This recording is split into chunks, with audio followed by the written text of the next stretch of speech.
So IOHK is kind of a factory for cryptocurrencies and enterprise blockchain technology. So we're both a research company and an engineering company. Phase 1, an introduction to Cardano. One of the best alternatives you need to follow. Proof of stake algorithm, that's Ouroboros. What up guys, Nakamoto Crypto here. Liquid Finance will now enable all ADA holders to earn yields on the Cardano network with their governance token by providing liquidity while everybody is staking their ADA. Stay tuned, like and subscribe. Let's get to 1,000 subscribers. Liquid Finance will be deployed with the last hard fork combinator event scheduled for Q2 of 2021, and this will be in addition to the much hype and anticipated deployment of the goguen era and its decentralized finance capabilities. With the addition of smart contracts, the creation of native tokens, and the interoperability with Ethereum and other tools, Cardano is one of the projects to watch out for in 2021. Liquid Finance is already one of the winners of the Wyoming Hackathon of 2020. They have now answered the community questions about the operation. So once all the components of goguen are introduced on the Cardano mainnet, Liquid Finance will then allow its users to earn a liquid governance token by providing liquidity. The Liquid Finance team stated that just at the same time the goguen hard fork will go live, a fair token launch combo of user distribution and yield farming contracts will allow everyone to earn liquid governance tokens. The innovative aspect of Liquid Finance protocol is that it will allow users to provide liquidity with ADA without losing their staking rewards.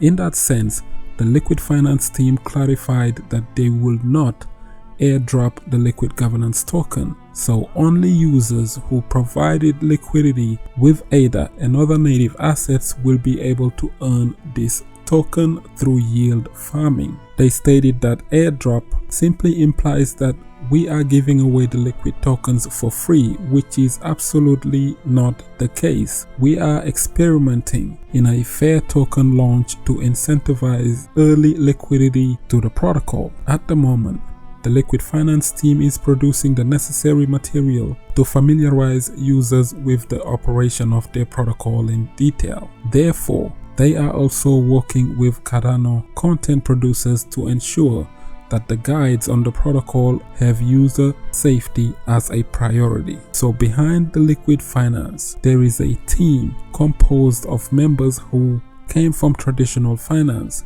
Therefore, the tokenomics and incentive model have been designed to have a deep connection with the protocol's governance model.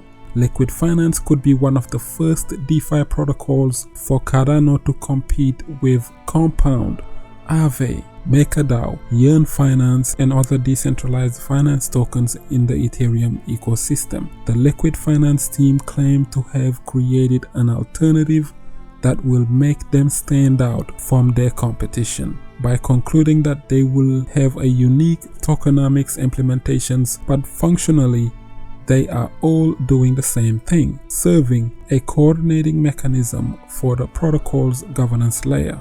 On the same token, IOHK is on board for Fortune 500 companies adoption in Africa. Charles Hoskinson is planning to bring Fortune 500 companies on board to adopt Cardano in Africa. Provided that the cooperation with Litecoin is successful, IOHK could aim for interoperability with Bitcoin and Dash after Litecoin. In a new interview with the Forecast News, Charles Hoskinson provided a very interesting insight into his strategy for 2021. The Cardano inventor claimed that Fortune 500 companies looking to expand into developing economies in Africa and the Middle East need a faster and cheaper payment system for the local transactions. So in Cardano, Hoskinson sees the ideal solution for all of this, which is why he will aggressively pursue Fortune 500 companies to get the largest US companies on board and sell ADA to them as a solution. A Fortune 500 company needs new tools to be able to get into the market and work with those consumers. We can facilitate that because we've been in those jurisdictions, especially in Ethiopia, for example, for over 3 years. The experience is there. This is according to Charles Hoskinson. For some time now, Hoskinson have been pointing out the huge potential of the African continent for distributed ledger technology and digital currencies. Before the pandemic, the International Monetary Fund, the IMF, estimated that the top 5 fastest growing economies in the world were in Africa. Accordingly, Hoskinson said that there is a growing adoption of cryptocurrencies amongst young Africans and a lot of interest in Cardano from African countries. As the IOHK CEO revealed last October, there are already central banks in Central Africa that have approached IOHK and proposed doing something in terms of central bank digital currencies. In the interview with Forecast.news, Hoskinson emphasized in this sense that Africa is the rep for decentralized finance due to its fragmented economy and underdeveloped banking system. Referencing the recruitment of Fortune 500 companies, he stated, "How do you attract Fortune 500 companies? You do it by saying, hey, would you like access to the 100 million customers on my platform who now have the money and would like to consume your products?" Charles stated that now we are starting to talk about smart contracts. We are starting to talk about a lot more use and utility, and above and beyond just metadata and store value count. So this is the age of dApps and this is the age of DeFi, and it's going to be really exciting to see Cardano explore and fight for that.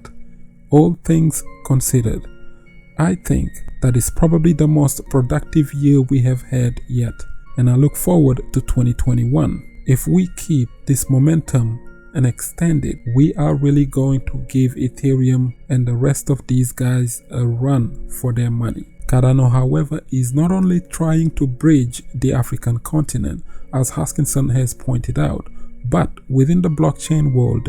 For example, IOHK is currently working with the Litecoin Foundation to achieve interoperability between the two blockchains. If this works with Litecoin, then it's probably going to work with Bitcoin and Dash as well. So while Cardano is aiming for a future with interoperable blockchains, Hoskinson stressed that cryptography needs to evolve before the advent of quantum computing and quantum technology. So you would also like to upgrade your cryptography and start using post-quantum crypto, which is a cryptography that is immune to quantum computers, as soon as possible.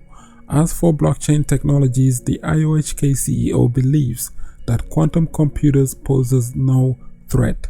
With a competent blockchain architect, this threat can be prevented, he said, instead predicting that huge problems for internet communications and concluding that they are going to cause huge harm to nations and states as they are trying to preserve their secrets. Also, Satoshi's private keys can be broken so that people can start signing with Satoshi's PGP keys if they wanted to.